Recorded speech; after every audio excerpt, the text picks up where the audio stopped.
नमस्कार दोस्तों, स्वागत है आपका मेरे चैनल कॉमिक्स लाइफ में।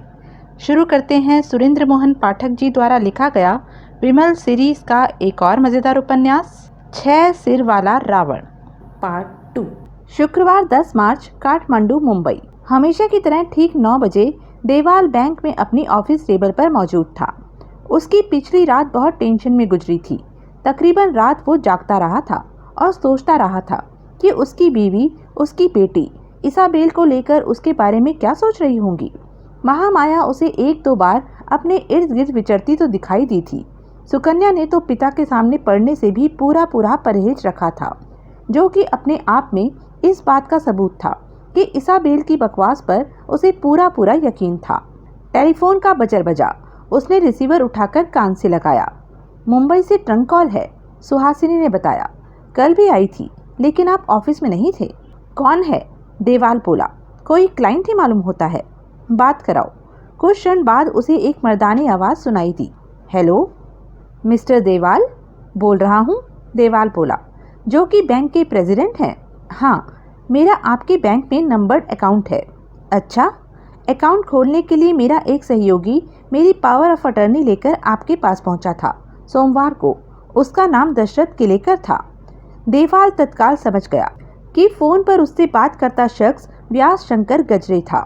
786 गणपति बप्पा कोड नंबर और कोड वर्ड तत्काल उसके मानस पटल पर उभरे।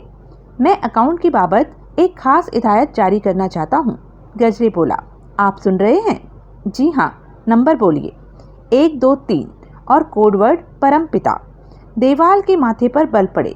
वो तत्काल समझ गया कि किलेकर नाम के सूरज से ही कोई काइयां मवाली लगने वाले आदमी ने अपने एम्प्लॉयर को धोखा दिया था। उसने उसे गलत कोड नंबर और कोड वर्ड फीड कर दिया था। बहरहाल वो क्या कर सकता था?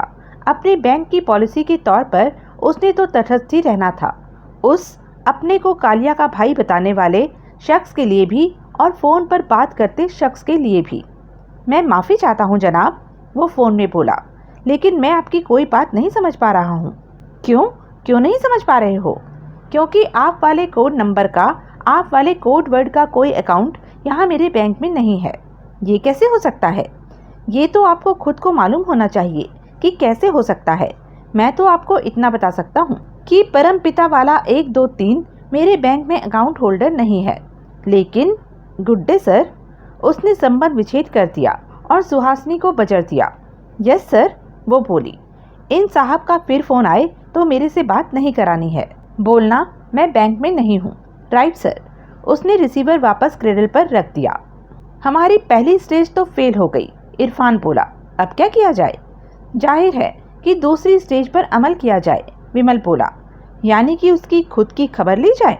क्या किया जाए, मजबूरी है। इतना ढीठ क्यों है वो? क्योंकि ये सिर्फ उसकी आन बान का सवाल नहीं, उस बैंकिंग सिस्टम की आन बान का सवाल है जो सारी दुनिया में मशहूर है।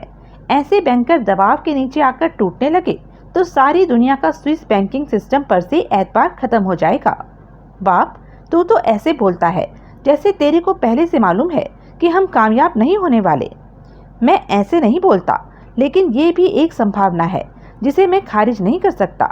कहने का मतलब ये है कि मुझे कामयाबी की बहुत खुशी होगी, लेकिन नाकाम रहने की कोई हैरानी नहीं होगी। कल बिल्कुल ही रोब में नहीं आया कमीना। रोब में आना तो दूर मियाँ, उसने तो, अब क्या बोलूं? क्या किया उसने? बोलना बाप। अपने जवाब के तौर पर फ़ोन पर उसने मुझे माँ की गाली दी। उसकी ये मजाल? इरफान भड़क कर बोला। मैं उसकी जुबान खींच लूँगा। जुबान नहीं, हम कुछ और खींचेंगे। और क्या? शोहाब को बुला, बताता हूँ। इरफान बाहर जाकर शोहाब को बुलाकर लाया। कभी दांत दुखा है तेरा? विमल बोला। शोहाब ने बड़े असमंजसपूर्ण भाव से उसे देखते हुए इनकार में गर्दन हिलाई। यानी दांत दर्द का तुझे कोई तजुर्बा नहीं? नहीं, आज तेरे दांत में भयंकर दर्द होगा। क्या?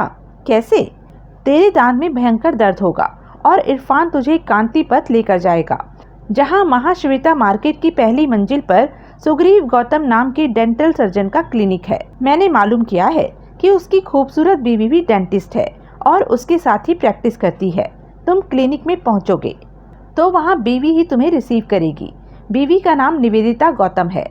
वो तुम्हें कहेगी कि डॉक्टर गौतम प्री अपॉइंटमेंट के बिना किसी को नहीं देखते थे। किसके बिना? प्री अपॉइंटमेंट के बिना वो उन्हीं मरीजों को देखते थे जिन्होंने पहले से टाइम लिया हुआ हो और ठीक उस टाइम पर वहाँ पहुँचे हों। समझ गया बाप, लेकिन तुम अपना जबड़ा थामे ऐसी हाय हाय वहाँ मचाओगे कि वो पिघल जाएगी। ओह, शोहाब की जान में जान आई, यानी कि फर्जी हाय हाय मचानी है। हाँ, कर लोगे ये काम? बहुत उम्दा तरीके से। ऐसा हो हल्ला करूँगा जैसे वहीं रूह जिस्म से किनारा करने वाली हो। यकायक हुए दर्द की इरफान बोला, वजह क्या बताएगा ये? अकलदार निकल आई, जो कि यकायक ही निकलती है और बाज लोगों को बहुत तकलीफ देती है। बाज लोगों को? हर किसी को नहीं। नहीं, हर किसी को नहीं। शोहाब बाज लोगों में से है।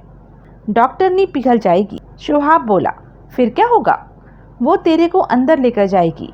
यहाँ तक सिलसिला मामूली है। एक बार अंदर पहुँच जाने के बाद तुम लोगों का प्रोग्राम क्या होगा ये तू मेरे से सुन। वो क्या है कि जब डॉक्टर गौतम, हरामजादा कुत्ता, रिसीवर क्रेडल पर पटक कर गजरे दहाड़ा, सुअर का बच्चा, शैतान का बीज। कौन? पिंगले हड़बड़ाया सा बोला। वो किलेकर। और कौन? पिंगले खामोश रहा। कितनी जल्दी करवट बदलता था उसके बॉस का मिजाज। कल जिसके खिलाफ वो कोई छोटी मोटी बात भी सुनने को राजी नहीं था, आज वो उसे चुन चुन के गालियां दे रहा था। मजाल देखो उसकी। मुझे गलत अकाउंट नंबर बता दिया, मुझे गलत कोडवर्ड बता दिया। इतना बड़ा धोखा किया उसने मेरे से।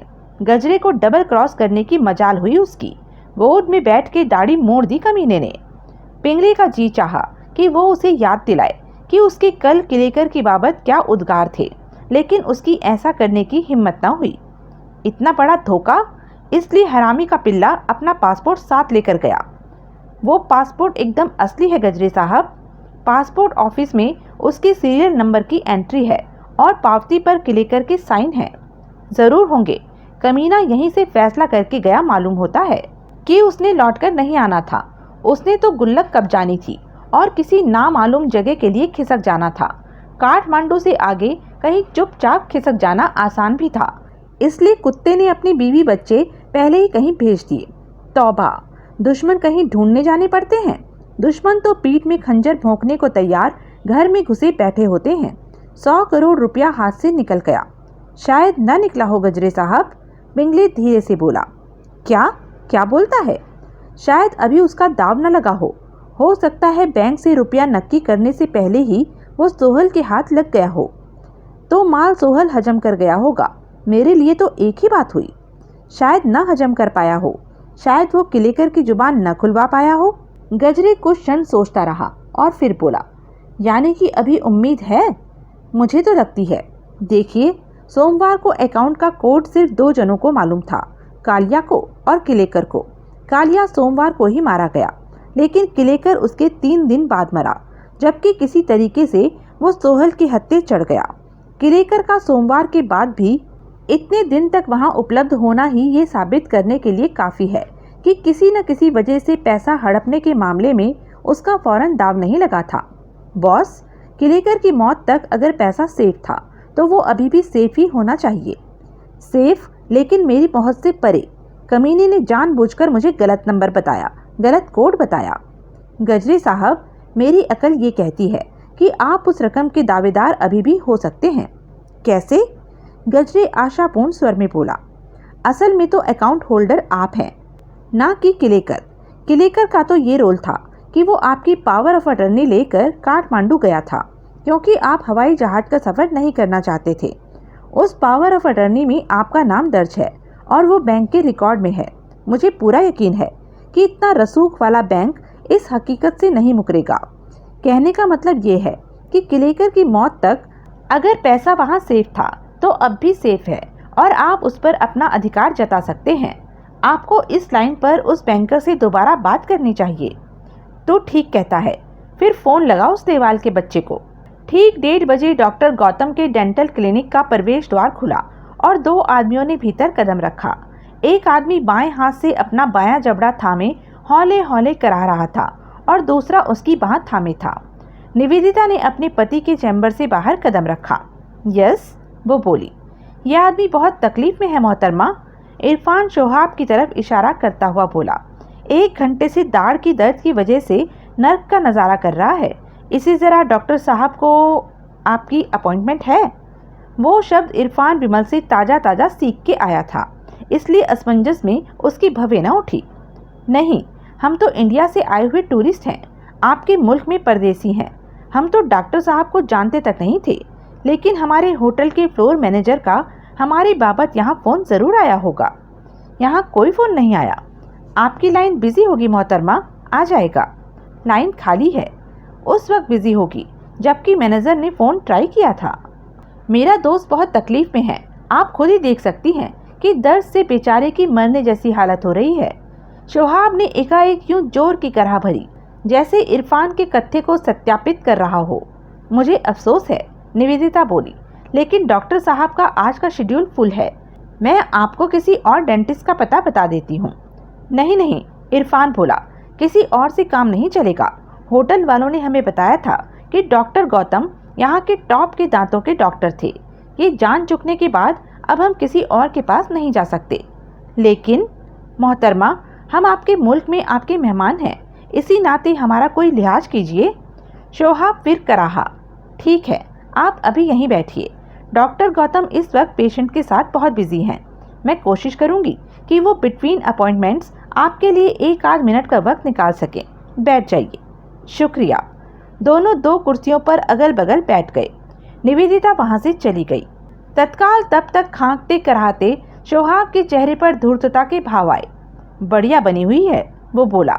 जब जा रही थी तो देखा? थोबड़ा बंद, इरफान दांत पीसता हुआ बोला। साले, कोई सुन लेगा, कोई देख लेगा। तत्काल शोहाब फिर जबड़ा पकड़कर हाय हाय करने लगा। वैसे इरफान एक आंख दबाकर दबे स्वर में बोला, बात तेरी ठीक है, अब तू बाज आजा मियाँ। शोहाब बोला, हंसना रोना एक साथ नहीं हो सकता। तभी एक हाथ में पानी का गिलास और दूसरे में एक सफ़ेद गोली थामे निवेदिता वापस लौटी। शोहाब ने अभी मरा जैसी शक्ल बनाई। ये गोली खाओ। निवेदिता ने गोली और पानी का गिलास शोहाब को थमाया। आराम मिलेगा। शोहाब ने संदिग्ध भाव से गोली की तरफ देखा। अरे खा लेकर, इरफान ने इसे झिड़का। नखरे कर रहा है। शोहाब ने गोली और गिलास थाम लिया। मैंने डॉक्टर साहब को तुम्हारी खबर कर दी है, वो तुम्हें टाइम देने की कोशिश करेंगे, लेकिन कोशिश फर्स्ट एड जैसी ही होगी। कोई लंबा डेंटल वर्क बिना अपॉइंटमेंट करना मुमकिन नहीं होगा। ठीक है, इरफान बोला, फर्स्ट वाली एड भी चलेगी। वो शोहाब की तरफ घूमा। गोली खा। शोहाब ने गोली मुंह में रखकर पानी का एक घूंट भरा। उसने पानी निगल लिया और गोली जुबान के नीचे दबा दी। निवेदिता के पीठ फेरते ही उसने गोली को मुंह से निकालकर जेब में डाल दिया। उस बार की गई निवेदिता 2 बजने में 5 मिनट पर लौटी। आओ, वो बोली। दोनों उठकर उसके पीछे हो लिए। वह उन्हें डॉक्टर गौतम के अत्याधुनिक उपकरणों से सजे कमरे में लेकर आई। डॉक्टर गौतम ने शोहाब को कुर्सी पर बिठाया और बोला, सिर्फ 5 मिनट में आपको दे सकता हूँ। इतने में डेंटल वर्क का सिर्फ अंदाजा ही होगा, लेकिन आराम तो आएगा। शोहाब बोला, हाँ आएगा। फिर क्या वांदा है? क्या? कुछ नहीं, जवाब इरफान ने दिया। ये आपकी बेगम है? हाँ। डॉक्टर गौतम सक पकाया सा बोला। क्यों? बहुत बढ़िया बनी हुई है। क्या? डॉक्टर हक पकाया। ये। इरफान ने निवेदिता पर एक हाथ रखा। निवेदिता छिटक कर उससे परे हटी। यू रास्कल, डॉक्टर भड़का। तभी इरफान ने निवेदिता का कमर में हाथ डालकर उसे वापस अपने करीब घसीट लिया। उसके दूसरे हाथ में एक नाइयों वाला उस्तरा प्रकट हुआ और फिर वो हाथ निवेदिता की गर्दन से लिपट गया। शोहाब ने रिवॉल्वर निकालकर अपने सिर पर खड़े डॉक्टर की पसलियों से सटा दी। पति पत्नी सन्न रह गए। तू सेफ है बाप, इरफान धीरे से बोला। तेरी बेगम भी सेफ है, लेकिन तभी सेफ है सब कुछ जबकि जो कुछ हम कहें तो चुपचाप करे। कोई होशियारी दिखाएगा तो इस बाई का गला काट के मुंडी में तेरी औजारों वाली इस फैंसी टेबल पर रख दूंगा। अब बोल, क्या बोलता है? शोहाब उसकी पसलियों से रिवॉल्वर की नाल चुभोता हुआ बोला। हमारी तुम्हारे से कोई अदावत नहीं, इरफान बोला, पर अदावत वाला काम करेगा तो अदावत हो जाएगी। अब बोल, क्या फैसला है तेरा? मेरी बीवी को छोड़ो, डॉक्टर थर थर कांपता हुआ बोला। और बोलो, कितना पैसा चाहते हो? मैं देता हूँ, अभी यहीं देता हूँ। पैसा लो और चले जाओ। पैसा नहीं मांगता। तो क्या मांगते हो? इसके। इरफान ने करीब ही लटकते भारी पर्दे की ओर इशारा किया। पीछू क्या है? कुछ नहीं, डॉक्टर बोला, खाली जगह है, दवाइयाँ, औजार वगैरह स्टोर करने के लिए। निवेदिता को अपने सामने धकेलता इरफान पर्दा हटाकर उसके पीछे पहुंचा। वहां पर्याप्त जगह थी, जो कि 6 गुना 8 फीट से किसी कदर कम नहीं थी। उसकी एक दीवार के साथ ऊपर तक स्टोरेज रैक लगे हुए थे, जो कि तकरीबन भरे हुए थे। ठीक है जगह, इरफान बोला, हमारे काम की है। बढ़िया, शोहाब बोला और कुर्सी से उठकर इरफान के पास पहुंच गया। हम यहाँ टिक सकते हैं, पर्दा खींचा होगा तो बाहर हमारी खबर नहीं लगेगी। तुम लोग क्या चाहते हो भाई? डॉक्टर गिड़गिड़ाता सा बोला। अभी 2 मिनट में यहाँ मेरा एक पेशेंट आने वाला है, जो कि बहुत बड़ा आदमी है। वो ऐसे में यहाँ पहुँच गया तो बहुत अच्छा होगा। उस पेशेंट की ही फिराक में तो हम यहाँ आए हैं। डॉक्टर के चेहरे पर और भी हवाइयाँ उड़ने लगी। तू अपने उस खासुल खास पेशेंट को देखेगा और हम इधर तेरी बीवी के साथ वेट करेंगे। लेकिन बाहर जो कुछ भी तू करेगा हमारी नज़र में होगा। क्या तुम क्या करोगे वो तेरे को अभी मालूम होता है, लेकिन जैसा तेरे को बोला जाएगा तो ऐन वैसा नहीं करेगा तो तेरी बेगम की मुंडी तश्तरी में और तेरी आते तेरे पेट से बाहर। पति पत्नी पत्ते की तरह कांपे। और वो तेरा खास पेशेंट भी, शोहाब बोला, इधर ही मरा पड़ा होगा। गन की गोली खास और आम में फर्क नहीं करती, मालूम? अब बोल, इरफान बोला। मांगता है ऐसा होना? नहीं, डॉक्टर फरियाद सी करता हुआ बोला। नहीं, तुम लोग कुछ मत करना।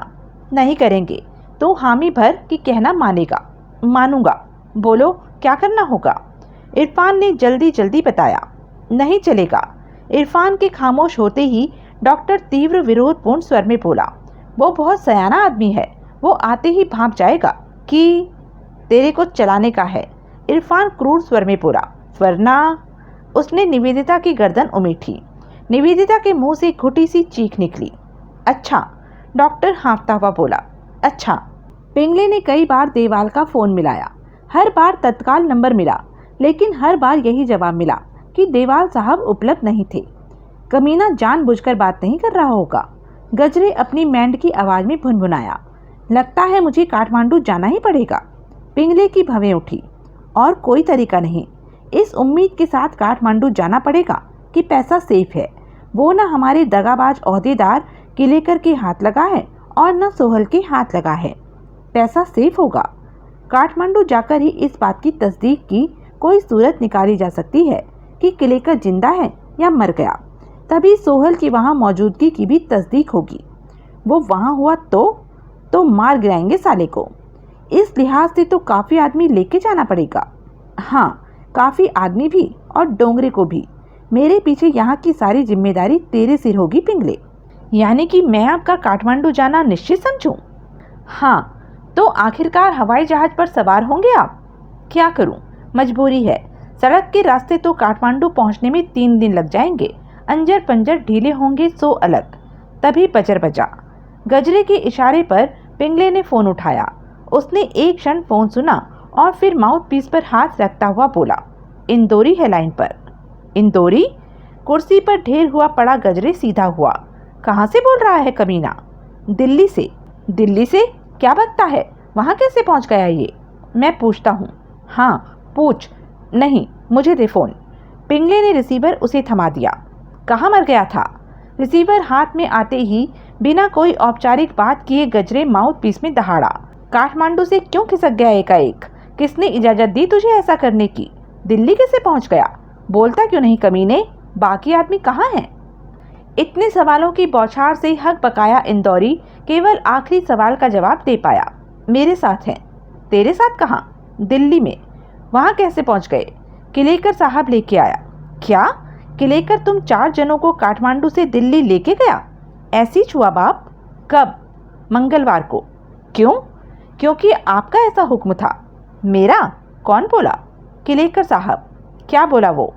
किलेकर साहब बोला, इधर बाबू कामले था पिछले सोमवार से। उसे यहाँ दिल्ली में और आदमियों की ज़रूरत थी, इसलिए आपका हुक्म था कि हम काठमांडू से कामले के पास दिल्ली पहुँचे, क्योंकि अब काठमांडू में हमारा कोई काम नहीं था। वो खुद तुम्हारे साथ दिल्ली क्यों गया? ताकि वो हमें बाबू कामले के हवाले कर सकता। किलेकर साहब बोला कि क्योंकि हम पहले कभी दिल्ली गए नहीं थे, इसलिए हमें कामले को तलाश करने में दिक्कत हो सकती थी। तो मंगलवार से तुम 4 जने दिल्ली में हो? ऐसी है बाप। कामले मिला? नहीं।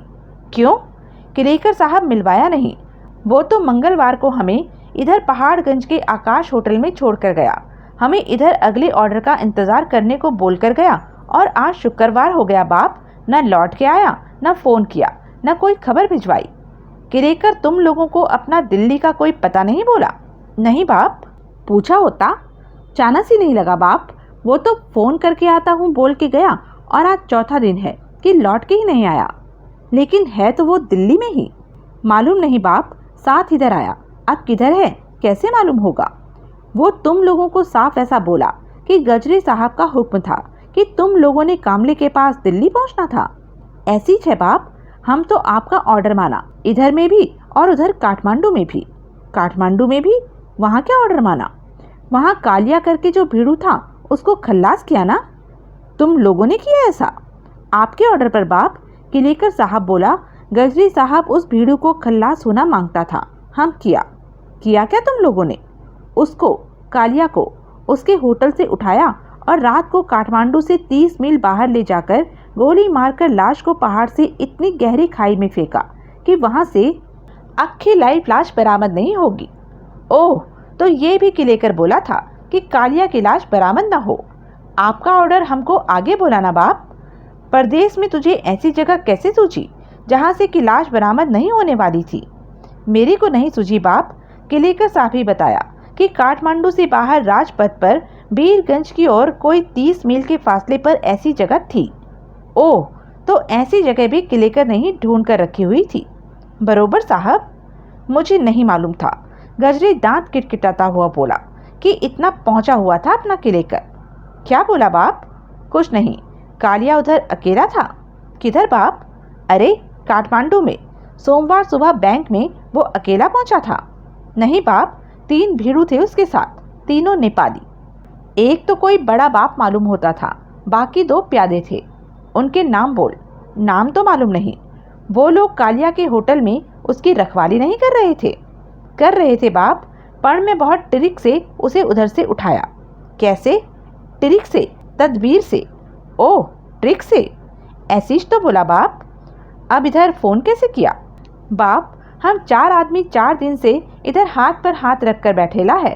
अक्खा दिन मक्खियाँ मारते गुजरता है, कुछ करने धरने को नहीं। ऊपर से रोकड़ा खत्म हो चला है। किलेकर साहब का कोई पता नहीं। अब ऐसे में आपको फोन न करते तो क्या करते? तूने ठीक किया।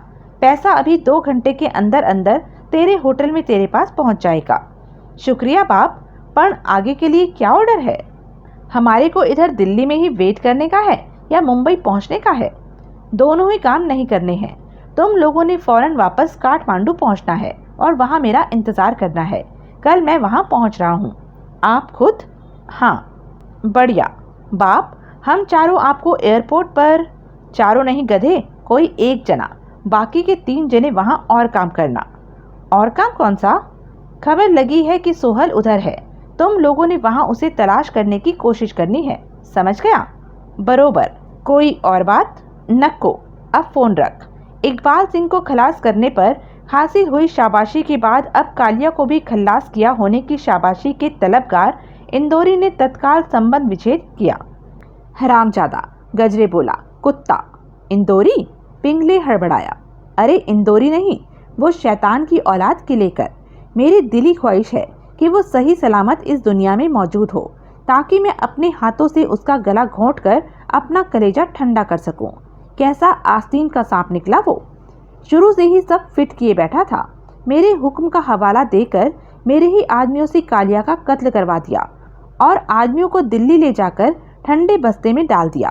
कालिया की लाश तो इत्तेफाक से बरामद हो गई, वरना उसके इंतजाम के मुताबिक तो लाश हरगिज बरामद न होती। लाश ना बरामद होने से उसे क्या फायदा था? सोच तो किलेकर तो बैंक से रोकड़ा नक्की करके आकर मेरी गोद में बैठता और कालिया के गायब होने की वजह से मैं समझता कि वो बेईमान हो गया था और मान ले उड़ा था। ओह, अब लाश बरामद हो गई है तो आम राय ये होगी कि वो नहीं, मैं बेईमान हो गया। मैंने कालिया का कत्ल करा दिया और सांची गुल्लक कब्जा ली। मैंने कभी सपने में नहीं सोचा था कि किलेकर ऐसा कमीना, ना शुक्रा, यार मार और एहसान फरामोश आदमी निकलेगा। तौबा, अभी कल मैंने उसकी हिमायत में तेरे सामने इतना बड़ा बोल बोला था कि जब तक किलेकर खुद ही यहाँ आकर अपनी जुबानी कबूल नहीं करता था कि उसने कालिया का कत्ल करके सांझी गुल्लक पर नियत मैली की थी, तब तक दुनिया की कोई ताकत मुझे ये विश्वास नहीं दिला सकती थी कि उसने मुझे डबल क्रॉस किया था। गजरे की वो उद्गार सुनकर पिंगले के मन को बहुत सुकून मिला। खैर, गजरे गहरी सांस लेकर बोला, अब तो इंदौरी को दिल्ली में पैसा भिजवाने का और मेरे काठमांडू के सफर का इंतजाम कर। पिंगले सहमति में सिर हिलाता उठ खड़ा हुआ। कोई और वक्त होता तो देवाल ने तत्काल महसूस किया होता कि उस रोज डॉक्टर गौतम का मूड नॉर्मल नहीं था। वो बहुत खौफजदा और हलकान था, लेकिन क्योंकि देवाल को अपनी ही दुश्वारियों से फुर्सत नहीं थी, इसलिए डॉक्टर के बदले मिजाज की तरफ उसकी तवज्जो न गई। हेलो, देवाल जबरन मुस्कुराता हुआ बोला।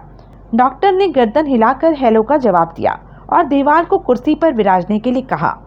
आज निवेदिता नहीं दिखाई दे रही। 2.5 लाख रुपए की डेंटिस्ट चेयर पर ढेर होता देवाल बोला। अभी आ जाएगी, डॉक्टर अनमने स्वर में बोला। देवाल से निगाह मिलाने से वो खास परहेज कर रहा था। वो देवाल की तरफ से पीठ फेर कर अपने औजारों के साथ खिलवाड़ करने लगा। आखिरकार वो देवाल की तरफ घूमा। उसने ओवरहेड लाइट फुल ग्लेयर पर कर दी। देवाल की आंखें चौंधिया गई। लाइट के पीछे खड़ा डॉक्टर उसे महज एक साया लगने लगा। उसने अपनी आंखें बंद कर ली तो उसके आगे सफ़ेद अनार फूटने लगे। फिर उसने महसूस किया कि डॉक्टर उसका मुंह खोल रहा था। हमेशा दांतों के मुआयने के दौरान बातचीत का सिलसिला चलता रहता था, लेकिन आज डॉक्टर यूं खामोश था जैसे बोल पाने में असमर्थ हो। डॉक्टर, देवाल कहे बिना न रह सका। आपकी तबीयत ठीक है? हाँ, डॉक्टर बेजान स्वर में बोला। ठीक है, मुंह जरा और खोलिए। देवाल को ऐसा लगा जैसे वो निर्देश उसे आगे सवाल करने से रोकने के लिए था। डॉक्टर की आत्मा पुकार पुकार कर कह रही थी कि उसे देवाल को उसके सिर पर मंडराते खतरे से आगाह करना चाहिए था और उसे फौरन वहां से भाग जाने के लिए कहना चाहिए था, लेकिन वो ऐसा नहीं कर सकता था। उसकी बीवी पर्दे के पीछे 2 वहशी दरिंदों के हवाले थी, जो डॉक्टर की सोच की भनक भी लग जाने पर निवेदिता का गला काट सकते थे। नहीं, वो देवाल को उसके अंजाम से खबरदार करने की जरूरत नहीं कर सकता था। जो होना था वो होके रहना था। वो जब अपनी प्रारब्ध को नहीं टाल सकता तो किसी दूसरे की प्रारब्ध को कैसे टाल सकता था? उस ख्याल से उसे थोड़ा बल मिला। 1 मिनट आंखें बंद करो, डॉक्टर बोला। आंखें बंद करूं? देवाल सकपकाया। दवा का एक स्प्रे मसूड़ों पर छिड़कना है। ये स्प्रे आंखों में जलन पैदा कर सकता है। ओह, देवाल ने आंखें बंद कर ली। डॉक्टर ने एक मास्क सा उसके मुंह पर चढ़ा दिया और बोला, गहरी सांस लो। लेकिन स्प्रे? गहरी सांस लो। देवाल ने गहरी सांस ली। फिर देवाल ने फिर गहरी सांस ली। अब 1 मिनट रिलैक्स करो। देवाल ने अपने हाथ पांव कुर्सी पर ढीले छोड़ दिए। फिर उसे पता ही न लगा कि कब उसकी चेतना लुप्त हो गई। कांपते हाथों से डॉक्टर ने उसके चेहरे पर से मास्क हटाया। तभी बीच का पर्दा हट गया। डॉक्टर ने देखा कि इरफान तब भी उसकी बीवी को दबोचे हुए था और उसके गले पर रेजर की धार लगाए था। शोहाब हाथ में रिवॉल्वर थामे डॉक्टर के करीब पहुंचा। गया? वो देवाल को देखता हुआ बोला। डॉक्टर ने सहमति में सिर हिलाया। तो खड़ा मुंह क्या देखता है, असल काम शुरू कर। डॉक्टर ने कातर भाव से पहले अपनी बीवी की तरफ और फिर कुर्सी पर बेहोश पड़े देवाल की तरफ देखा। एकाएक उसकी आंखों से आंसुओं की 2 बूंदें ढुलक पड़ी। मैं नहीं कर सकता, वो रुंधे कंठ से बोला। पागल हुआ है? शोहाब बोला। ये कोई टेम है इनकार करने का? मैं क्या? मैं बीवी की खैरियत नहीं चाहता, अपनी खैरियत नहीं चाहता, अपने मरीज की खैरियत नहीं चाहता। देवा, कैसे कोई इतना क्रूर हो सकता है? अब चालू कर, वरना। शोहाब ने रिवॉल्वर की नाल से उसकी छाती को टहोका। डॉक्टर बड़ी कठिनाई से सहमति में सिर हिला पाया। कांपते हाथों से उसने जमूर संभाला और देवाल का जबड़ा खोला। उसने जमूर से देवाल का ऊपरली कतार का सामने का एक चमचम करता दांत पकड़ा। दांत पर जमूर की पकड़ मजबूत की और जोर से दांत को खींचा। देवाल का सिर एक झटके से जमूर के साथ खिंचता चला आया, जिसे कि डॉक्टर ने वापस कुर्सी की पीठ पर धकेल दिया। उसने जमूर को दाएं बाएं झटका दिया। दूसरे हाथ से एक सर्जिकल नाइफ उठाकर उससे उस दांत के मसूड़े को छेड़ा और फिर जोर से दांत को खींचा। अपने जिन दांतों पर देवाल को इतना नाज था, उनमें से एक उखड़कर डॉक्टर के जमूर थामे हाथ में आ गया। खून से लिथड़ा दांत डॉक्टर ने एक ट्रे में डाला और फिर जमूर से एक और दांत पकड़ा, फिर एक और। हर दांत उखड़ने पर उसने फरियाद करती निगाहों से आतताइयों की तरफ देखा, लेकिन उन्होंने उसे बस करने के लिए न कहा। उल्टे चौहाब ने उसे जोर से घुड़का, जल्दी कर, खिलवाड़ न कर, काम खत्म कर। कुछ मिनट बाद देवाल के 4 दांत ट्रे में पड़े थे। डॉक्टर ने जमूर फेंका और स्टूल पर बैठ गया। उसने अपना मुंह अपने दोनों हाथों में छुपा लिया और फफक फफक कर रोने लगा। इरफान ने निवेदिता को छोड़ दिया और रेजर बंद करके अपनी जेब में रख लिया। फिर वो और शोहाब वहां से विदा हो गए। निवेदिता अपने पति के करीब पहुंची। उसने उसका सिर पकड़कर अपने कलेजे के साथ भींच लिया और उसके बाद सुबकने लगी। क्लिनिक में मरघट का सा सन्नाटा था, जिसे एक बार टेलीफोन की घंटी ने तोड़ा।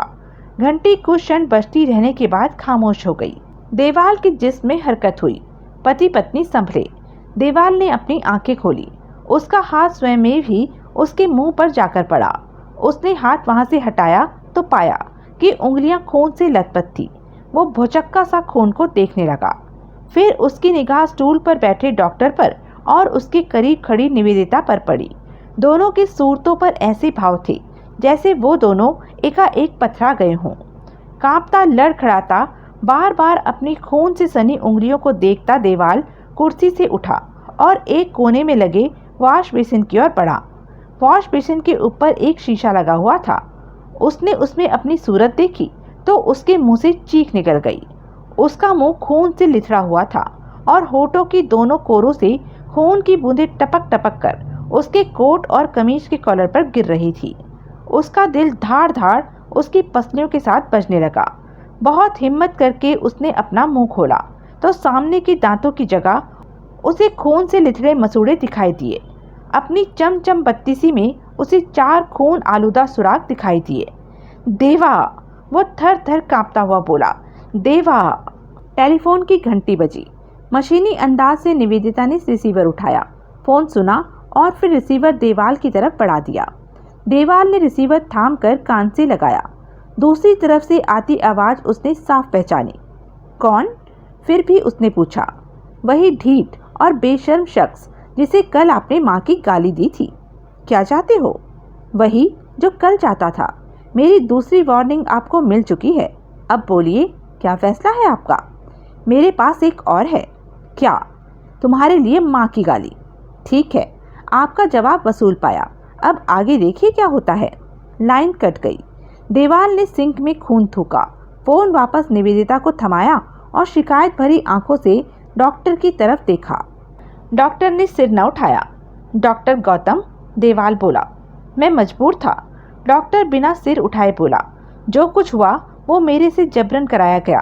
मैं न करता तो वो निवेदिता को मार डालते। I understand. मैं कायर हूँ। मैंने जुल्म से बचने के लिए जुल्म ढाया। मेरे में और उन वहशी दरिंदों में कोई फर्क नहीं। मुझे जीने का कोई अधिकार नहीं। होश में आओ, देवाल उसे घुड़क कर बोला। ड्रामेबाजी बंद करो और मुझे अटेंड करो। क्या करूं? वही जो तुम्हें आता है। परसों मेरी बेटी की शादी है। क्या मैं इस सूरत के साथ किसी के सामने जा सकता हूं? ओह, कुर्सी पर बैठो। देवाल आगे बढ़कर कुर्सी पर ढेर हो गया।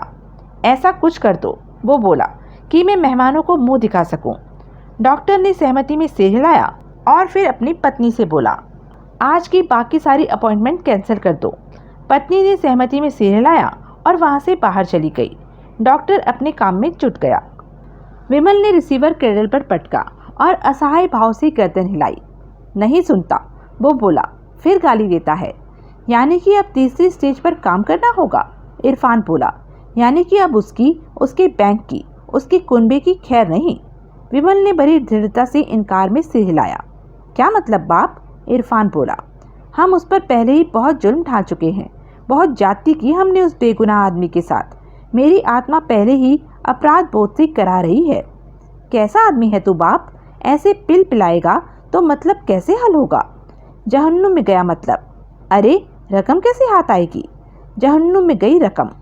अरे बाप, जब उसे लगेगा कि उसकी बेटे की शादी में वांदा है तो सीधा हो जाएगा। खुद भुगत गया औलाद को नहीं भुगतने देगा। No no. तो फिर कैसे बनेगा? सोचेंगे कोई और तरकीब। देवाल के ही फिर गले पड़ेंगे, लेकिन शादी विघ्न नहीं, तीसरी स्टेज पर अमल नहीं। सोच दे बाप। सोच लिया। तुम लोगों की गैर हाजिरी में खूब खूब सोच लिया। अब मैं बिल्कुल ही पखिया नहीं बन सकता। पैसा हाथ से जाता है तो जाए। तभी फोन की घंटी बजी। विमल ने रिसीवर उठाया। हेलो, वो बोला। गजरे कल काठमांडू पहुंच रहा है, आवाज आई। अकेला? अकेला कभी कहीं जाता है वो? यानी कि लाव लश्कर के साथ? हाँ, कल पहुंच रहा है तो प्लेन से ही आएगा। हाँ, रॉयल नेपाल एयरलाइंस की पहली फ्लाइट से। यानी कि हवाई जहाज का सफ़र कबूल हो गया उसे? सख्त मजबूरी में। क्या करने आ रहा है? ये भी कोई पूछने की बात है? किलेकर की खबर उसे मिल गई? हाँ, उसके अंजाम की भी और उसके विश्वासघात की भी। तभी तो काठमांडू आ रहा है, इस उम्मीद में कि किसी तरीके से बिगड़ी बात संवर जाए। और बस ठीक है, फ़ोन कॉल का शुक्रिया। विमल ने रिसीवर रख दिया। कौन था? इरफान उत्सुक भाव से बोला। था कोई सखी हातिम। विमल बोला। खबर अच्छी दी उसने और बड़े मौके पर दी। कैसी खबर? कल गजरे यहाँ पहुँच रहा है। ओह, उसका इधर का रुख करना ही ये साबित करता है कि किलेकर ने अपने बिग बॉस को फुल डबल क्रॉस किया है। उसने या तो गजरे को बैंक अकाउंट के कोड बताए ही नहीं थे, बताए थे तो जरूर गलत बताए थे। गजरे भी 100 करोड़ की गुल्लक पर काबिज होने की जुगाड़ में यहाँ आ रहा है। उसे यहाँ कुछ भी कर गुजरने से कोई परहेज नहीं होगा। दीवाल को शीशे में उतारने का जो काम हम नहीं कर पा रहे हैं, उसे वो कर सकता है। हक से, युक्ति से, धमकी से, कैसे भी कर सकता है। वो नहीं जानता कि हमें उसकी यहाँ आमद की एडवांस में खबर है। हम यहाँ उस पर नज़र रखेंगे। वाहे गुरु ने चाहा तो हमें भी उसके सदके अपनी रोटियां सेकने का मौका मिल जाएगा। बढ़िया, महादेवा को बुला। इसी सिलसिले में उसके साथ ज़रूरी बात करनी है। अभी लो बाप। देवाल का हुलिया सुधारने में, उसकी सूरत दर्शनीय बनाने में डॉक्टर गौतम ने और उसकी बीवी ने पूरे 4 घंटे लगाए। उस दौरान उन्होंने अपनी सारी काबिलियत, सारी कारीगरी देवाल पर आजमा दी। उन्होंने ऐसा कुछ कर दिखाया जैसा पहले कभी नहीं किया था। उन 4 घंटों में तीनों के बीच कोई बात न हुई, खास तौर से उस बाबत जो कि देवाल पर बीती थी। पति पत्नी तब भी ऐसी शौक की स्थिति में थे कि उन्होंने उत्सुकतावश भी पूछने की कोशिश नहीं की थी कि आततियों के उस आक्रमण की वजह क्या थी, और न ही देवाल ने अपनी तरफ से कुछ बताने की कोशिश की थी। आखिरकार जब देवाल ने शीशे में अपनी सूरत देखी तो वो उसे लगभग नॉर्मल लगी। उसके सूजे हुए जबड़ों पर ऐसे नकली दांत चढ़े हुए थे जो कि उसके असली दांतों जैसे ही लगते थे। शुक्रिया, वो बोला। बिल भेज देना। पति पत्नी दोनों ने पुरजोर इनकार में सिर हिलाया। डॉक्टर के चेहरे पर अभी भी खेद के गहन भाव थे। क्या फर्क पड़ता है? देवाल बोला। Business is business. No, doctor बोला। No bill. मर्जी आपकी। मैं पुलिस में रिपोर्ट लिखवाऊंगा। आपकी मर्जी है, हक है आपको ऐसा करने का। लेकिन फिलहाल मैं अपना नाम किसी भी सूरत में इस हादसे के साथ जुड़ा देखना नहीं चाहता। लेकिन क्यों? क्यों? वजह आपकी समझ में नहीं आएगी। वो दोनों यहाँ परदेसी हैं, बड़ी आसानी से पकड़े जा सकते हैं। पकड़े जाएं, मुझे कोई ऐतराज़ नहीं। ऐतराज़ क्या, मुझे उनके पकड़े जाने की बहुत खुशी होगी। लेकिन मैं आपको साफ साफ ताकीद कर रहा हूँ कि मेरा नाम बीच में ना आए। आपका नाम बीच में लाए बिना रिपोर्ट कैसे दर्ज होगी? कोई कार्यवाही कैसे होगी? ये आप सोचिए। बहरहाल मेरा नाम नहीं, मेरी दुर्गत का जिक्र नहीं। परसों मेरी बेटी की शादी है जिसमें मैं कोई विघ्न, कोई बाधा नहीं चाहता। इसलिए आप लोगों से 4 घंटे की मशक्कत कराई ताकि परसों तो कोई सवाल न कर रहा हो कि मुझे क्या हुआ। डॉक्टर खामोश रहा। You did the most wonderful job doctor. Please accept my compliments. डॉक्टर का सिर सहमति में एक बार फिर हिला। परसों शादी में आना ना भूलना। हमारा मुंह बनेगा आने का? निवेदिता हिम्मत करके बोली। बनेगा। जो बात मैं भूल चुका हूँ उसे आप भी भूल जाइए।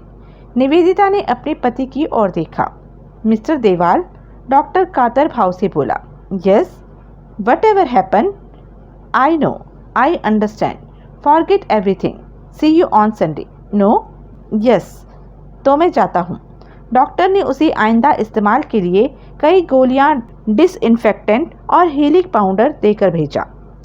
महादेवा ने बड़े गौर से विमल की बात सुनी। मुझे खुशी है कि 100 करोड़ की गुल्लक के मामले में, विमल बोला, यहाँ परदेश में हम और गजरे एक ही किश्ती पर सवार होंगे। कोर्ट के बारे में जैसी लाचारी हमारे सामने है वैसी उसके सामने है। यहाँ हम दोनों का दुश्मन एक है, वो देवाल, ढीठ देवाल, जो कि सांप की तरह कुंडली मारकर हमारे पैसे पर बैठा हुआ है। उसके हाथ में नंबर्ड बैंक अकाउंट के नियमों का हथियार है, जो कि वो हमारे खिलाफ पूरी कामयाबी के साथ इस्तेमाल कर रहा है। यानी कि कोड नंबर नहीं, कोड वर्ड नहीं, तो 100 करोड़ रुपया नहीं। मौजूदा हालत में गजरे हमारी दोस्ती का ख्वाहिशमंद हो सकता है। क्यों? क्योंकि जब दुश्मन कॉमन हो तो एक से दो भले। बाप, इरफान हैरानी से बोला, तो सोहल इधर गजरे से दोस्ती करेगा? सोहल नहीं, मेरी वक्ती दोस्ती यहाँ गजरे से हो भी सकती हो तो भी वो मेरे लिए मुफीद नहीं। ऐसे उसे मालूम पड़ जाएगा कि उसकी और कंपनी की हेरोइन के व्यापार में जुगलबंदी में कालिया की पीठ पर मैं था। ये मैं नहीं चाहता। कंपनी को यूं धक्का पहुंचने की जो तरकीब मैंने सोची है, मेरा नाम बीच में न आने पर वो अभी भी कामयाब हो सकती है। सोहल नहीं तो और कौन? उमर अजीज। वो कौन है? महादेवा बोला, ठीक से मुझे भी नहीं मालूम। मैं सिर्फ इतना जानता हूँ, वो भी कालिया की ही जुबानी, कि उमर अजीज दुबई का कोई डायमंड स्मगलर है जो कभी इकबाल सिंह को हीरे सप्लाई किया करता था। कालिया की जेल से निकासी के संदर्भ में भी कालिया ने यही नाम गजरे को परोसा था। और परसों जब हम पहली बार देवाल से मिलने गए थे तो इरफान ने भी अपना यही नाम देवाल को बताया था।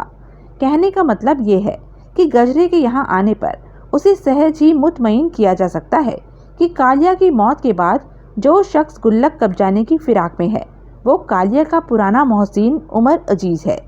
उमर अजीज का नाम उछालने से तुम्हारी यहाँ मौजूदगी पर पर्दा पड़ जाएगा? नहीं, लेकिन उससे कोई फर्क नहीं पड़ता। उससे सिर्फ ये होगा कि गजरे समझेगा कि मैं यहाँ हूँ या यहाँ था। बहरहाल बात मन माफिक बन जाने पर, मौका पैदा होने पर गजरे को हम उमर अजीज ही परोसेंगे। और वो आएगा कहाँ से? कहीं से नहीं आएगा, वो पहले से यही है। कहाँ? यहाँ। विमल ने अपनी छाती ठोकी। ओह, वो पहचान नहीं जाएगा तुम्हें? हम रूबरू मुलाकात से बचेंगे, फिर भी ऐसी नौबत आ गई तो देखी जाएगी। महादेवा खामोश रहा। बहरहाल सांझी गुल्लक का साझीदार बनने का यही तरीका है जिसे कि मैं आजमाना चाहता हूँ। मुझे क्या करना होगा? तुम्हें काठमांडू में उमर अजीज के अस्तित्व को स्थापित करना होगा। कैसे? कालिया के साथ जो बीती उससे साफ जाहिर है कि किलेकर के साथ कंपनी के कई प्यादे यहाँ थे। कालिया के साथ तुम और तुम्हारे आदमी थे। ये बात उनकी निगाहों में आई हो सकती है, लिहाजा गजरे यहाँ आकर तुम्हें तलाश कर सकता है ताकि उसे मालूम हो सके कि कालिया के साथ असल में क्या बीती। महादेवा, ऐसी नौबत आने पर तुमने उमर अजीज का नाम गजरे को परोसना है और ये स्थापित करना है कि बैंक अकाउंट को लेकर किलेकर की मौत की वजह से जो समस्या गजरे के सामने थी वही उमर अजीज के सामने भी थी। फर्क सिर्फ ये था कि सांझी गुल्लक के फिक्र करता उमर अजीज गजरे के मुकाबले में कदरन जल्दी काठमांडू पहुंच गया था। यानी कि जैसे किलेकर ने कोड गजरे को बताना था वैसे ही कालिया ने उसकी खबर उमर अजीज को करनी थी। हाँ, किलेकर ने अपने बॉस को डबल क्रॉस किया था, जबकि कालिया का उमर अजीज को कोड बता पाने से पहले ही किलेकर के कराए कत्ल हो गया था। कहने का मतलब ये है कि फिर गजरे खुद ही ख्वाहिशमंद होगा उमर अजीज के साथ मिल बैठ के कोई ऐसी कॉमन स्ट्रेटजी बनाने में जो कि देवाल को झुका सके या किसी और तरीके से उसके खिलाफ कारआमद साबित हो सके। विकट काम है, देखेंगे। कोई नतीजा निकला तो बढ़िया, वरना जहाँ है वहाँ तो है ही नहीं। पर ये पक्की है, इरफान बोला, कि देवाल के खिलाफ तो अपने वो तीसरी स्टेज नहीं आजमाएगा। शादी के लिए तैयार उसकी बेटी पर कोई? That is out 100%। पहले ही बोला। तो जज्बाती हो रहा है बाप। ऐसा ही सही, अब तो उस बाबत चुप कर। इरफान फिर न बोला। शनिवार 11 मार्च काठमांडू। गजरे काठमांडू में त्रिभुवन एयरपोर्ट पर प्लेन से उतरा तो उसने यूं जाहिर किया जैसे उसका पुनर्जन्म हुआ हो। प्लेन पर सवार होने से पहले सुबह सवेरे ही वो 4 पैग विस्की पी के आया था और प्लेन में उससे ज़्यादा और भी पी गया था। फिर भी न उसने नशा महसूस किया था और न उसकी पलक झपकी थी। वो आंख बंद करता था तो उसे लगता था कि प्लेन डगमगा रहा था और बस गिरने ही वाला था। घबराकर आंख खोलता था तो खिड़की के बाहर बादल ही बादल दिखाई देते पाकर घबराकर फिर आंख बंद कर लेता था। यूं ही जिंदगी और मौत के बीच डूबते उतरते आखिरकार उसका सफर समाप्त हुआ था। सबसे ज्यादा दहशत उसे तब हुई थी जबकि प्लेन ने लैंड करने के लिए नोज डाइव की थी। तब तो वो पसीने से नहा गया था और उसे लगा था कि प्लेन यकीनन क्रैश कर जाने वाला था। इतनी रफ्तार से जमीन की ओर डुबकी लगाता प्लेन कहीं जमीन से टकराए बिना रह सकता था। लेकिन जब ऐसा नहीं हुआ था, वो सुरक्षित प्लेन से बाहर निकल आया था, तो एक बारगी तो उसका जी चाहा था कि वो वहीं एयर स्ट्रिप पर ही अपने बनाने वाले को दंडवत प्रणाम करे, जिसने कि उसे सुरक्षित काठमांडू पहुंचा दिया था। डोंगरे के अलावा उसके साथ 5 आदमी और थे। पांचों बहुत आजमाए हुए और बहुत कांटे के प्यादे थे। टर्मिनल से बाहर निकलते ही उन्हें इंदौरी मिल गया। अभी पहुंचेला है बाप, अभिवादन उपरांत वो बोला। शैलकी वगैरह को मैं शहर भेजा और खुद इधर ही ठहर गया। बढ़िया। फिर वो साथ आए प्यादों से बोला, 2 जने इधर रुको, बाकी इंदौरी के साथ जाओ। प्यादों ने सहमति में सिर हिलाया। शैलकी वगैरह को कहाँ भेजा तूने? गजरे फिर इंदौरी से संबोधित हुआ। थमेल, इंदौरी बोला। शक्ति होटल, वहीं जिसमें हम पहले ठहरे थे। वहाँ जगह न हुई तो? है बाप, मैं पहले इधर से फोन लगाया। ठीक है, इनको भी वहीं लेके जा, मैं सोल्टी में हूँ, समझ गया? बरोबर बाप। अब जाओ सब जने।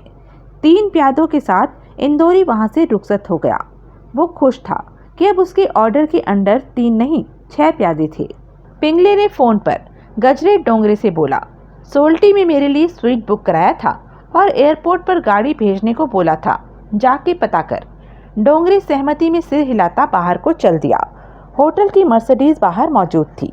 अपने सिपा सलार और 2 बॉडीगार्डों के साथ गजरे सोल्टी पहुंचा। अब तेरे लिए जो काम है, गजरे बोला, वो सुन और समझ। डोंगरे ने सुना और समझा। शैलके के साथ डोंगरे बनेश्वर के थाने में पहुंचा। वहां मामूली पूछताछ से ही उसे मालूम हो गया कि संधू ट्रांसपोर्ट कंपनी के ट्रक से लाश बरामद होने के बाद जो पुलिसिया उनके गोदाम कम बुकिंग ऑफिस में पहुंचा था, वो सब इंस्पेक्टर कुमार बहादुर था। वो कुमार बहादुर से मिले। हम खास तौर से मुंबई से आए हैं, डोंगरे बोला। मरने वाला हमारा करीबी था। उसकी मौत की खबर क्योंकि सिर्फ नेपाली अखबारों में छपी थी, इसलिए हम तक बहुत देर में पहुंची। खबर बुधवार के अखबारों में छपी थी, कुमार बहादुर बोला। हमें शुक्र को मिली थी। हम दौड़े दौड़े यहाँ पहुँचे, देर से पहुँचे। उसका संस्कार वगैरह तो मंगल को ही हो गया था। पुलिस ने किया? नहीं, उन श्रीमत ने किया जिन्होंने की लाश पहचानी थी। वो कौन हुए? विक्रांत महादेवा, काठमांडू के जाने माने श्रीमंत हैं।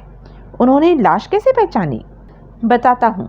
मरने वाला इब्राहिम कालिया दरअसल सोल्टी में ठहरा हुआ था, जहाँ से कि सोमवार को एकाएक गायब हो गया था। वो विक्रांत महादेवा का दोस्त था। महादेवा को वो सोल्टी में न मिला तो उसने उसके गायब होने की थाने में रिपोर्ट लिखा दी। मंगलवार सुबह हमें ट्रक में से लाश मिली, जिसकी शिनाख्त का कोई जरिया नहीं था। हमारे पास एक आदमी के गायब होने की रिपोर्ट पहले से थी, लिहाजा हमने महादेवा को शिनाख्त के लिए तलब किया। उसने फौरन पहचान लिया कि लाश उसी इब्राहिम कालिया की थी, जो कि सोल्टी से गायब था।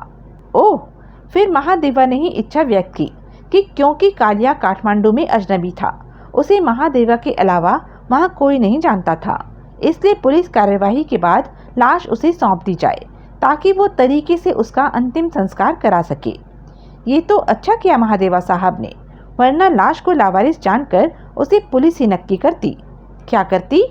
वो जो अंतिम बोला आप अभी, अंतिम संस्कार। वही। लाश की बरामदी के बाद पुलिस ने महादेवा साहब को तलब किया था, तो आपके पास उनका पता, फ़ोन नंबर वगैरह तो होगा? है, वो आप हमें दे दीजिए। क्यों? ताकि हम उस मेहरबान आदमी का शुक्रिया अदा कर सकें, जिसने कि परदेश में हमारे आदमी की मिट्टी खराब होने से बचाई। ओह, सब इंस्पेक्टर ने उनके लिए कागज पर महादेवा का पता और टेलीफोन नंबर लिख दिया। सुहासिनी बीच का दरवाजा खोलकर निशब्द देवाल के कक्ष में दाखिल हुई। सुहासिनी को उसके चेहरे पर ऐसी उदासी के भाव दिखाई दिए कि उसके दिल को कुछ होने लगा। सुबह से ही वो अपने बॉस में ऐसी तब्दीली महसूस कर रही थी जिस पर उंगली रख पाना उसके लिए संभव नहीं था। चेहरे पर उड़े उड़े भाव, होठ भिंचे हुए, बोलने से परहेज, माथे पर शिकन, आंखों में उदासी। पता नहीं क्या बात थी। उसकी सूरत से लगता था कि उसे रेस्ट की ज़रूरत थी, लेकिन वो बैंक पहुंचा हुआ था। कल उसकी बेटी की शादी थी, फिर भी उसने आज भी छुट्टी नहीं की थी। सर, वो धीरे से बोली, आप उपलब्ध हैं? नहीं, देवाल बोला। वो जानबूझकर यूं बोलता था कि उसके होठ कम से कम खुले। वो घूम कर जाने ही लगी थी कि देवाल पीछे से बोला, कौन है? कोई साहब हैं जो कहते हैं कि खास तौर से इंडिया से आए हैं, आपसे बहुत ज़रूरी भेंट करना चाहते हैं। नाम बताया? हाँ, व्यास शंकर गजरे। गजरे? Okay, I will see him. Suhasini सहमति में सिर हिलाती हुई वहाँ से चली गई। 2 मिनट बाद गजरे देवाल के ऑफिस में दाखिल हुआ। मिस्टर देवाल, गजरे बोला। उसे याद नहीं आ रहा था कि जिंदगी में पहले कब उसने किसी को यूं अदब से बुलाया था। हाँ, देवाल बोला, बैठिए। शुक्रिया। गजरे उसके सामने बैठता हुआ बोला, आप जानते हैं मैं कौन हूँ। मैंने आपसे मुंबई से फ़ोन पर बात की थी। एक लोकल वकील सहदेव कोइराला भी मेरी बाबत आपसे बात करने आया था। देवाल ने सहमति में सिर हिलाया और बोला, प्लीज़ गो ऑन। वो क्या है कि हाल ही में कुछ ऐसे इत्तेफाक हुए हैं कि जिनकी वजह से एक मामूली बात मेरे लिए मेजर प्रॉब्लम बन गई है। मेरी एक बड़ी रकम आपके बैंक में जमा है, 100 करोड़ की रकम। देवाल के चेहरे पर कोई भाव न आए। उस रकम में इब्राहिम कालिया नाम का मेरा एक पार्टनर था, जो कि आपको याद होगा कि गुजरे सोमवार को अकाउंट खुलवाने की गरज से यहाँ आया था। उसके साथ मेरी पावर ऑफ अटर्नी के साथ दशरथ किलेकर नाम का एक मेरा सहयोगी आया था। इत्तेफाक ऐसा हुआ है कि कालिया और किलेकर दोनों ही अब इस दुनिया में नहीं हैं। आई सी, देवाल भावहीन स्वर में बोला। मुझे बड़े अफसोस के साथ कहना पड़ता है कि मेरे सहयोगी किलेकर ने एक बहुत ही जमीर से गिरी हुई हरकत की। उसने मेरे साथ विश्वासघात किया। सोमवार को अकाउंट की बाबत जब उसने मुझे मुंबई फ़ोन किया तो कोड वर्ड और कोड नंबर दोनों गलत बता दिए। इस बात की खबर कल सुबह मुझे तब लगी जबकि मैंने अकाउंट की बाबत आपको मुंबई से टेलीफोन किया। मैं बयान नहीं कर सकता कि ये सोचकर मेरे दिल ने कितना दुख माना कि मेरे बरसों के परखे एक शख्स ने मुझे डबल क्रॉस किया। गजरे की व्यथा कथा की दीवार पर कोई प्रतिक्रिया न हुई। मुझे मालूम हुआ है, गजरे बेचैनी से पहलू बदलता हुआ बोला, कि कोई और पार्टी भी आपको उसी अकाउंट की बाबत अप्रोच कर रही है। वो पार्टी अपने आप को इब्राहिम कालिया मरहूम से ऐसे संबंधित बता रही है जैसे कि किलेकर से मैं संबंधित था। कोई उमर अजीज करके शख्स है जो कि बैंक में जमा रकम पर काबिज होने की कोशिश कर रहा है, लेकिन असल में उसे ऐसा कोई अधिकार नहीं है। और मुझे इस बात की खुशी है कि अभी तक आपकी बैंक ने उसे कोई भाव नहीं दिया है।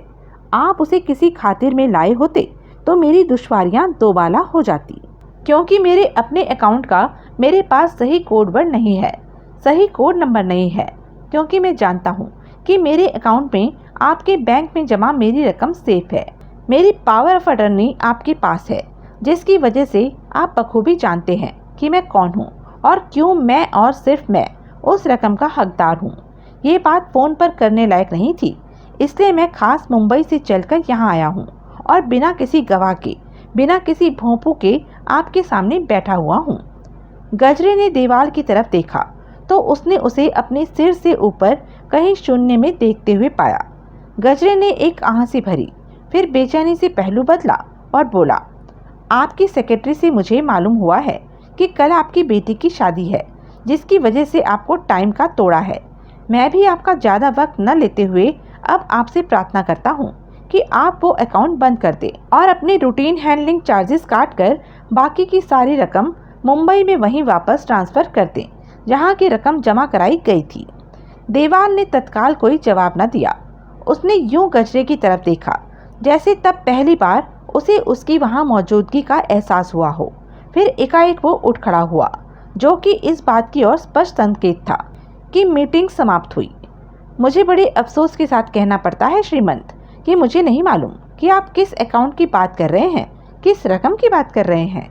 महादेवा ने बड़े गौर से डोंगरे की तरफ देखा। तो ये था मुंबई की कंपनी के नाम से जाने वाली मवालियों की जमात का सिपह सलार श्याम डोंगरे। साथ आए शेल्के को उसने पूरी तरह से नज़रअंदाज कर दिया। इब्राहिम कालिया से मेरे कोई व्यक्तिगत संबंध नहीं थे। आखिरकार वो बोला, मुझे किसी और का निर्देश था कि उसके नेपाल प्रवास के दौरान अगर मैं उसके किसी काम आ सकूं तो आऊं। और किसका? डोंगरे बोला, एक ऐसे शख्स का जो कि मेरा भी दोस्त था और कालिया का भी। वो कौन हुआ? उमर अजीज। उमर अजीज? डोंगरे ने नाम दोहराया। आपको कालिया के कत्ल की खबर कैसे लगी? पुलिस से लगी थी। वो अपने होटल से गायब था। मैंने पुलिस में रिपोर्ट दर्ज कराई थी। फिर पुलिस ने मुझे एक लाश पहचानने के लिए बुलाया था तो मैंने पाया था कि वो कालिया की ही लाश थी। ओह, अब ये उमर अजीज कहाँ है? यही है। यही है तो कालिया की लाश आपने क्यों क्लेम की? उसका अंतिम संस्कार आपने क्यों किया? तुम्हें कैसे मालूम? यहाँ आने से पहले मैं थाने गया था। ओह, उमर अजीज तब यहाँ नहीं था, वो बाद में आया था। कब? बुधवार को। उसने दुबई से आना था। वो बुधवार से पहले नहीं पहुँच सकता था, लेकिन उसी ने मुझे कहा था कि कालिया की लाश क्लेम करके उसका संस्कार मैं कर दूं। ओह, उमर अजीज यहाँ कहाँ है? क्यों पूछ रहे हो? कोई उससे मिलने का ख्वाहिशमंद हो सकता है। कौन? मेरा बॉस। वो कौन हुआ? डोंगरे चुप रहा। मुलाकात के लिए उमर अजीज की हामी भी तो ज़रूरी है। वो भी तो सवाल करेगा कि कौन उससे मिलना चाहता था। गजरे, व्यास शंकर गजरे, किलेकर का बॉस, मुंबई का बड़ा आदमी है। वहाँ के 5 स्टार डीलक्स होटल सी व्यू का मैनेजिंग डायरेक्टर है। मुलाकात का प्रयोजन वो आपकी समझ में नहीं आएगा, लेकिन उमर अजीज की समझ में बिना बताए आ जाएगा। ऐसा? हाँ, ठीक है, मैं उमर अजीज से बात करूँगा। फिर जैसा वो चाहेगा उसकी खबर मैं तुम्हें कर दूँगा। मुझे नहीं, गजरे को करना। वो सोल्टी में है। ठीक है, वैसे मैं भी आपसे मिलता रहूँगा। ये और भी बढ़िया है। देवाल घर पहुँचा। महामाया तत्काल उसके पास आई। क्या बात है? वो बोली, तबीयत तो ठीक है तुम्हारी? हाँ। एक सोफे पर ढेर हुआ देवाल सिर झुकाए बोला, कल से मैं तुम्हारे मिजाज में बहुत अजीब सी कोई तब्दीली महसूस कर रही हूँ। तुम्हारा चेहरा पीला पड़ा हुआ है। बोलने से कतराते मालूम होते हो। क्या बात है? कोई बात नहीं। कोई तो है। बेटी से बिछड़ने के ख्याल से तो हल्का नहीं हो। देवाल ने तत्काल वो बात लपकी। यही बात है। वो व्यग्र भाव से बोला, पागल हो तुम। बेटियों ने क्या हमेशा बाप के घर बैठा रहना होता है? कभी तो जाना ही होता है उन्होंने। ये भी ठीक है। मेरी तरफ देखो। देवाल ने सिर उठाया। हंसकर दिखाओ। देवाल होठ बंद किए जबरन मुस्कुराया। अरे हंसकर दिखाओ भाई। देवाल जबरन हंसा। हाँ, ऐसे। तुम्हारी हंसी कितनी अच्छी लगती है मुझे। देवाल ने आसी भरी, नकली दांतों वाली फर्जी हंसी। मैं तुम्हारे लिए चाय बना के लाती हूँ, पियोगे ना? हाँ। महामाया उसे अकेला छोड़कर वहाँ से चली गई। त्रिभुवन एयरपोर्ट के सिक्योरिटी चीफ का नाम जामवंत थापा था। एक लंबे सोच विचार के बाद उसने पुलिस कमिश्नर को फ़ोन लगाया। मैं थापा, वो बोला, एयरपोर्ट से। बोलो थापा, कमिश्नर बोला।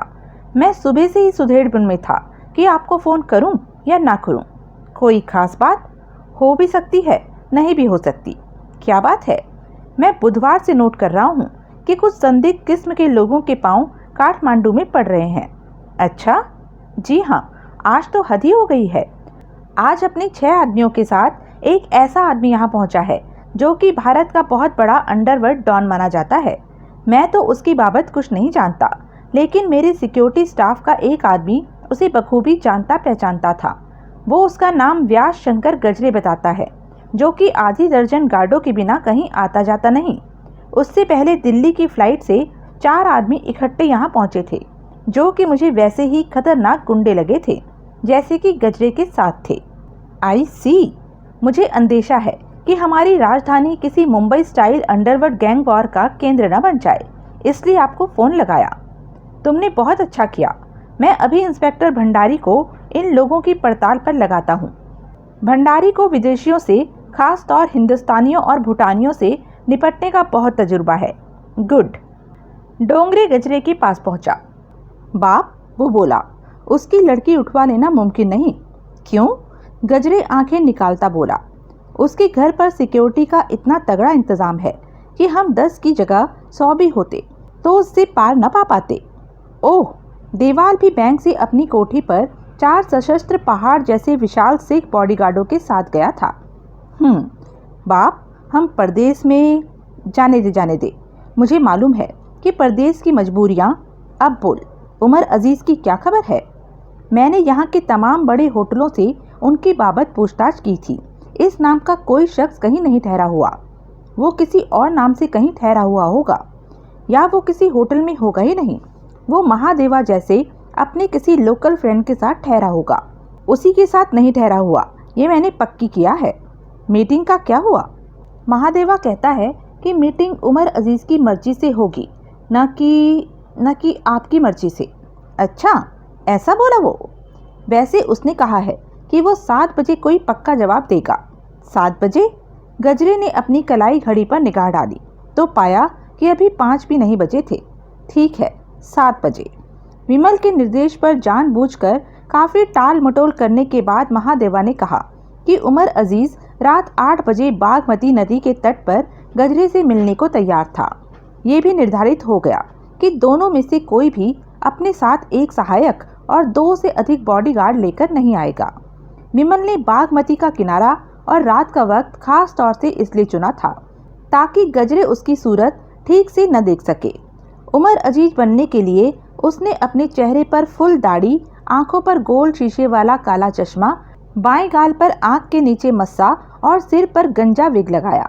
अपने नथुनों के भीतर उसने प्लास्टिक की 2 गोलियां डाल ली, जिसकी वजह से उसका ऊपरला होठ तनिक खिंच गया और नथुने फैल गए। उन गोलियों की नाक में मौजूदगी की वजह से उसको आवाज़ में भी तब्दीली आ गई। अपने माथे पर उसने एक ऐसा काला निशान बनाया जैसा कि अमूमन सिजदा करते रहने से बनता था। ये भी पहले से स्थापित किया जा चुका था कि बॉडीगार्ड अपने आकाओं से कम 50 गज दूर खड़े होंगे, अलबत्ता सहायक करीब खड़े हो सकते थे। विमल, महादेवा, इरफान और शोहाब के साथ वहां पहुंचा। गजरे के साथ डोंगरे के अलावा इंदौरी और शेल के थे। नदी में एक नाव डोल रही थी जो कि वहां का आम नज़ारा था, लेकिन जिसमें गनों और हथगोलों से लैस शिवहरी और बुद्धिमान सूरज छुपने से भी पहले से मौजूद थे। वैसा ही कोई अतिरिक्त इंतजाम गजरे ने भी किया हो सकता था। दोनों की मुलाकात हुई। दोनों एक दूसरे के आमने सामने आ खड़े हुए। वो महादेवा और डोंगरे बड़े अदब से उनसे परे हट गए। मिलना चाहते थे बिरादर? नाक में चढ़ाई गोलियों की वजह से खरखराती आवाज से विमल बोला। बंदा हाजिर है। उमर अजीज, गजरे बोला। खाकसार आपकी खिदमत में है। हैरानी है कि पहले कभी मुलाकात की नौबत नहीं आई। कैसे आती? मेरा फील्ड आपका फील्ड नहीं, मेरा व्यापार आपका व्यापार नहीं। मैं दुबई में, आप मुंबई में। आपका मेन व्यापार नारकोटिक स्मगलिंग है, जबकि मैं डायमंड्स में हूँ। फिर भी कंपनी का नाम तो सुना होगा, गजरे का नाम तो सुना होगा। सुना है, नाम तो आपने भी खाकसार का ज़रूर सुना होगा। पहले नहीं सुना था, हाल ही में सुना। कालिया की वजह से उसे पूना जेल से निकालने में तो कमाल कर दिया तुमने। मामूली काम था, जल्दी न हो सका, इसका अफसोस है। मुझे कालिया की मौत का अफसोस है। जिस काम का अफसोस होता है वो तो करना नहीं चाहिए। क्या मतलब? बाद में अफसोस करना था तो नहीं करवाना था कालिया का कत्ल। तुम्हें गलतफहमी है, गजरे बड़े जब्त के साथ बोला। कालिया का कत्ल मैंने नहीं करवाया। यानी कि दशरथ किलेकर से तुम्हारा कोई लेना देना नहीं? उससे है, लेकिन उसकी करतूत से नहीं है। शुक्र है, कम से कम ये तो मानते हो कत्ल किलेकर ने किया। करवाया, लेकिन अपनी मनमानी से। उसमें मेरी कोई मर्जी नहीं थी, मेरी कोई हामी नहीं थी। जिन प्यादों ने उस काम को अंजाम दिया उनको भी मेरा ऐसा कोई हुक्म नहीं था। यानी कि जो कुछ किया किलेकर ने अपनी मर्जी से किया। हाँ, क्यों? क्योंकि उसकी नीयत बद हो गई थी, क्योंकि वो यहाँ बैंक में जमा माल पर हाथ साफ करने का इरादा किए बैठा था। इसलिए उसने कालिया का कत्ल करा दिया और खुद माल लेकर चंपत हो गया। मेरा ख्याल है कि माल उसके हाथ नहीं लगा है, इसीलिए मैं यहाँ आया हूँ और मेरा अंदाज़ा गलत नहीं है, तो इसीलिए तुम भी यहाँ हो। तुम्हारे पास कोड नंबर है, कोड वर्ड है? कोड मेरे पास नहीं होंगे तो और किसके पास होंगे? यहाँ अकाउंट खुलवाने के फ़ौरन बाद किलेकर ने मुझे फ़ोन करके कोड बताए थे। विमल हंसा। क्यों हंसे? गजरे, मैं इस खेल का तुम्हारे जितना शातिर खिलाड़ी तो नहीं, लेकिन मैं कोई कल भर्ती हुआ छोकरा भी नहीं हूँ। क्या मतलब? तुम खुद अपनी जुबानी कबूल करते हो कि किलेकर की नीयत बद हो गई थी और इसी वजह से उसने कालिया को कत्ल कराया। ऐसी बद नीयत वाला शख्स तुम्हें कोर्ट की खबर भला क्यों करेगा? गजरे चुप रहा। उसने या तो कोर्ट तुम्हें बताए ही नहीं थे, और अगर बताए थे तो गलत बताए थे। ये है असल वजह तुम्हारे यहाँ आने की कि तुम किसी तरीके से बैंक प्रेसिडेंट देवाल को पटा सको, उसे मुतमईन कर सको कि पैसे पर तुम्हारा हक है और वो पैसा हासिल कर सको। विमल ठिठका और फिर बोला, इसी वजह से आज तुम बैंक में गए थे और मुंह की खा के लौटे थे। जब तुम बैंक से बाहर निकले थे तो तुम्हारा गुस्से से लाल भभूका हुआ चेहरा मैंने खुद अपनी आंखों से देखा था, जो कि इस बात का सबूत था कि देवाल के आगे तुम्हारी दाल नहीं गली थी। और फिर 100 बातों की एक बात, अगर तुम्हारे पास सही कोड होते तो तुमने मेरे से मुलाकात जरूरी न समझी होती। गजरे हड़बड़ाया। इस मुलाकात का मेन मुद्दा ही यह है बड़े खलीफा कि मैं तुम्हारे आंसू पोंछूं और तुम मेरे आंसू पोंछो। पैसे पर तुम्हारा क्या दावा है? ये भी कोई पूछने की बात है? 13 महीने बाद जेल से निकले कालिया के पास इतनी बड़ी रकम भला कहाँ से आती? यानी कि वो पैसा तुमने उसे मुहैया कराया था? हाँ, तुम्हारे पास कोड इसलिए नहीं है क्योंकि तुम्हारे आदमी ने तुम्हें डबल क्रॉस किया, जबकि मेरे पास कोड इसलिए नहीं है क्योंकि मेरा आदमी वो कोड मुझे ट्रांसफ़र कर पाने से पहले ही मारा गया। तुम बुधवार से यहाँ हो, आज शनिवार हो गया है। इस दौरान पैसा हासिल करने की तुमने कोई कोशिश नहीं की? बहुत की। देवाल पर दबाव बनाने के लिए उसकी स्टडी कॉल गर्ल की पोल उसकी बीवी पर खोली, उसके दांत उखड़वा दिए, लेकिन पता नहीं वो किस मिट्टी का बना हुआ है, हिलता ही नहीं कमबख्त अपनी जगह से, टस से मस नहीं होकर देता। कल उसकी बेटी की शादी है, उसमें विघ्न शायद उसे न बर्दाश्त हो। बेटी पर हाथ डालना मेरे बस का काम नहीं, तुम्हारे बस का है तो तुम आजमा लो। गजरे खामोश रहा। सिगार की तलब में उसने अपने कोट की ऊपरली जेब को टटोला तो पाया कि सिगार वहां नहीं था। उसने बेचैनी से पहलू बदला और फिर बोला, सबसे पहले तो हमें ये गारंटी होनी चाहिए कि माल बैंक में मौजूद है। अगर माल पहले ही नक्की हो चुका है तो हमारी यहाँ मौजूदगी ही बेमानी है। फिर तो ये समझ लो कि ये घोड़ा चोरी हो जाने के बाद अस्तबल की निगरानी करने जैसा काम होगा। दुरुस्त, लेकिन वो बैंकर तो कुछ बक्के नहीं देता। हम यहाँ हैं और कुछ करना चाहते हैं तो हमें ये ही मान के चलना होगा कि माल सुरक्षित है। वो किलेकर के हाथ नहीं लगा। एक बार उसके काठमांडू से कूच कर जाने के बाद उल्टे पांव वापस लौटना भी इसी बात का सबूत है। अगर वो माल पहले ही नक्की कर चुका होता तो उसने बैंक में क्या लेना था, देवाल से क्या लेना था, बल्कि नेपाल से ही क्या लेना था। यानी कि घूम फिर कर बात देवाल तक ही पहुंचती है, जो कि इस ताले की कुंजी है। बजा फरमाया, तुम्हें उस पर और दबाव डालना चाहिए था। चाहिए तो था, लेकिन अब बड़े खलीफा आ गए हैं तो और दबाव वो डाल लेंगे। तुम्हारा इशारा मेरी तरफ है? और तो मुझे यहाँ कोई दिखाई नहीं दे रहा। वैसे एक बात ध्यान में रखना, अभी तक वो पुलिस की शरण में नहीं पहुँचा है।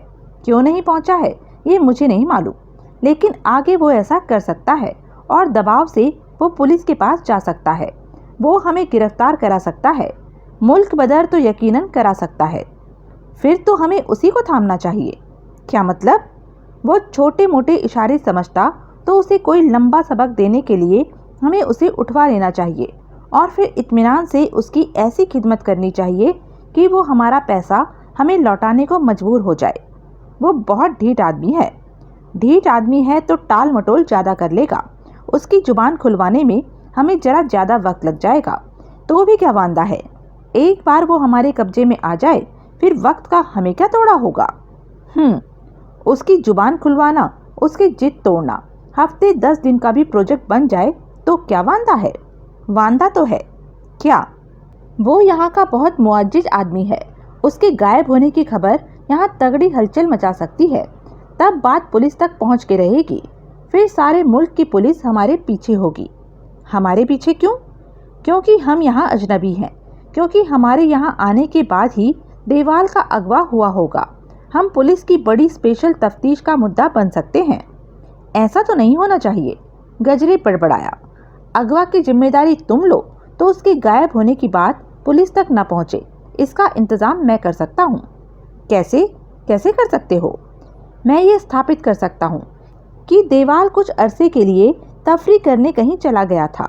उसकी बीवी को इस बात पर एतबार दिलाना मेरा काम। अगर बीवी को एतबार आ जाएगा तो फिर कोई वजह ही नहीं कि उसके गायब होने की बात पुलिस तक पहुंचे। तुम कैसे करोगे ऐसा? छोड़ो वो किस्सा, तुम अपना काम करना, मैं अपना काम करूंगा। मैं तुमसे नहीं पूछूंगा तुमने अगवा कैसे किया। तुम मेरे से मत पूछना कि मैंने अगवा पर पर्दा क्यों कर डाल कर रखा। बड़े फंदेबाज आदमी हो, तुम्हारे से कम। ठीक है, लेकिन मेरी तरफ से अगवा की कोशिश फौरन नहीं होगी। वो क्यों? क्योंकि पहले मैं कोई और कोशिश करना चाहता हूँ। और कोशिश क्या? मैं उसकी बेटी पर हाथ डालने की कोई जुगत भिड़ाना चाहता हूँ। मुझे खबर लगी है कि बेटी की शादी निर्विघ्न हो, इसके लिए उसने सिक्योरिटी का बड़ा तगड़ा इंतजाम किया हुआ है। लेकिन फिर भी हो सकता है कि बेटी पर हाथ डालने की कोई सूरत निकल आए। मेरी राय में बेटी के बुरे की दहशत उसे ज़्यादा तड़पाएगी। हमारा ही पैसा हमें न लौटाने की जिद में वो बेटी कुर्बान कर देगा, ऐसा मुझे मुमकिन नहीं लगता। दुरुस्त, यानी कि ये कहानी अब आगे तभी बढ़ेगी जबकि बेटी या बाप में से कोई एक तुम्हारे हाथ में होगा। हाँ, तो फिर फिलहाल मीटिंग बर्खास्त की जाए। हाँ, उसने बड़ी गर्मजोशी से विमल से हाथ मिलाया। मुझे तुमसे मिलकर बहुत खुशी हुई मेरे भाई। मुझे भी बिरादर। तो यह थी अब तक की कहानी। आगे की कहानी जानने के लिए बने रहें मेरे साथ। और हाँ, मेरे चैनल को लाइक, शेयर और सब्सक्राइब करना ना भूलें। और कमेंट करके ज़रूर बताएं कि यह वीडियो आपको कैसा लगा। धन्यवाद।